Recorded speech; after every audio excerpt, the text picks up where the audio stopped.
Good morning, students. Sugna teacher welcomes you to the new academic year 2020 and 2021.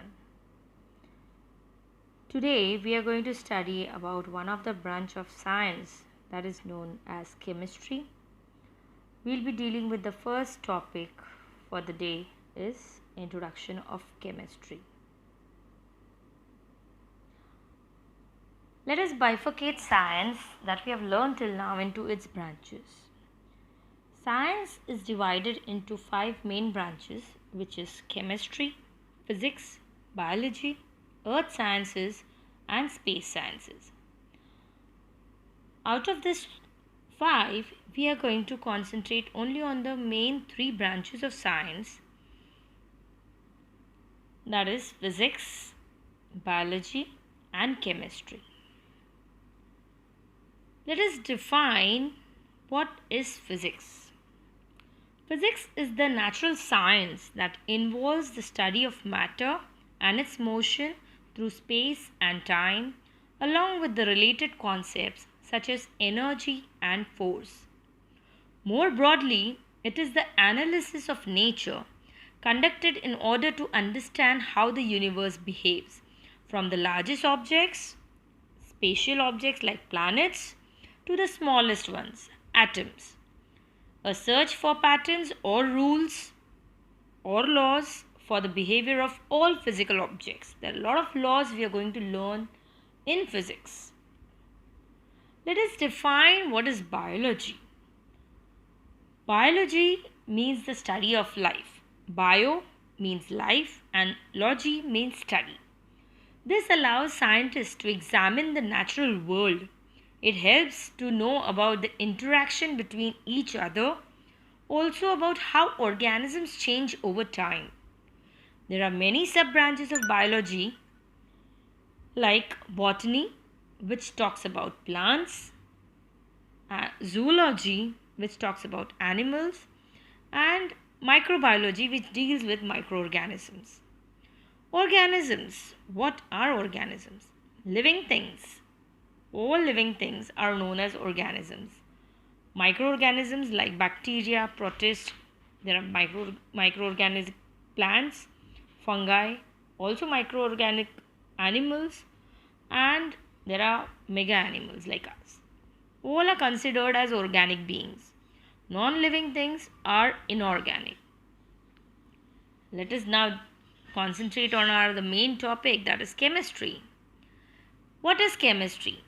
Chemistry is the study of matter and its changes from one substance to another. Chemistry is central to all sciences, that is physics, biology, geology, astronomy. Learning about chemistry teaches us about the benefits and risks associated with chemicals and will help us to be an informed citizen and make intelligent choices concerning the world around us. Chemistry also teaches us to solve problems and communicate with others in an organized and logical manner. So we are going to deal with chemistry. Our topic is Introduction to Chemistry.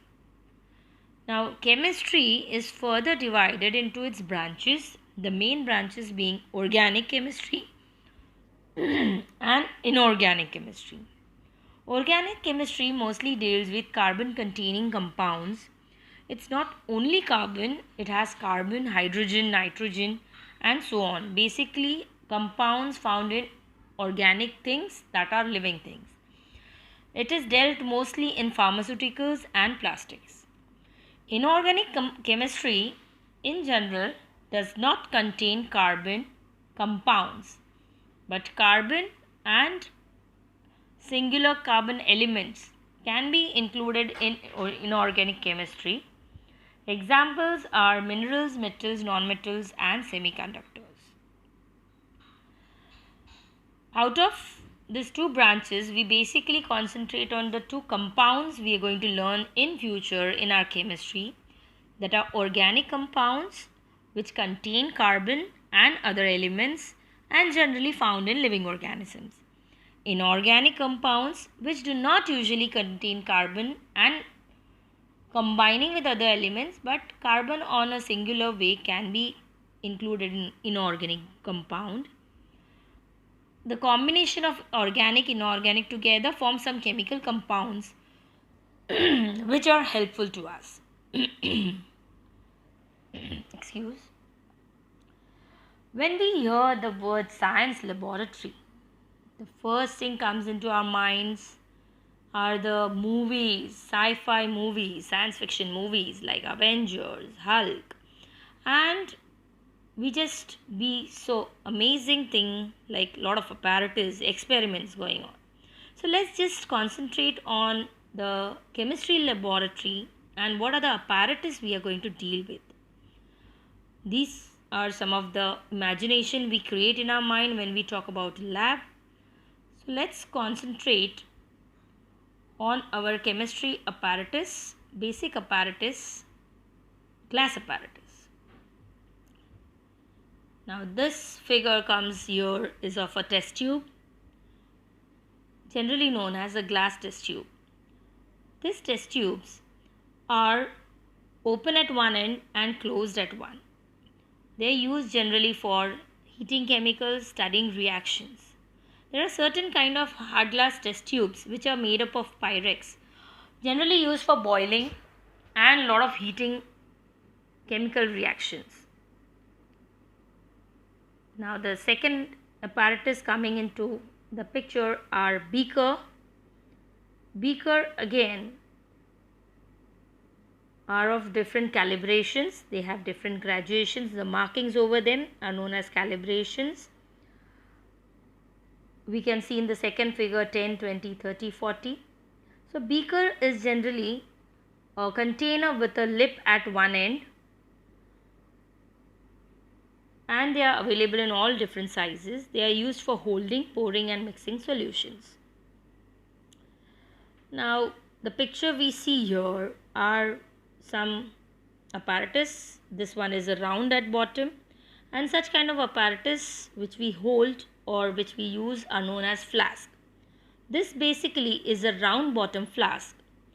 Now this round bottom flask has a special feature which is the roundness at the bottom, which enables the heat to spread uniformly.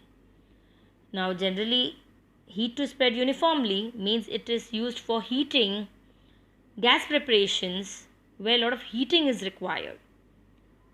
The second type of flask we are going to learn are the flat bottom flask. In the picture you see clearly the glass is standing on a table. It is resting properly on a table. So the bottom is flat. Now the flat bottom, this glass flask are usually used for gas preparations where heating is not required. So uniform spread of heat is not required here. The third kind of flask which we are seeing here are conical in shape, and also they are available in different features. Now different calibrations, different graduations. This flask are known as conical flask based on its shape, and it is used for storage and mixing of various liquids and solutions. This is another kind of flask again. It has a bent tube and another opening where a cork can be used. Now this second figure we see it is clamped on a stand wherein from bottom we can provide heat and used for experiments such as distillation, which you've already seen, distillation of water. We saw one experiment in 4th or 5th. Now here this is generally used for distillation, and this flask is known as retort flask, and the bottom is round, so definitely heat can spread uniformly.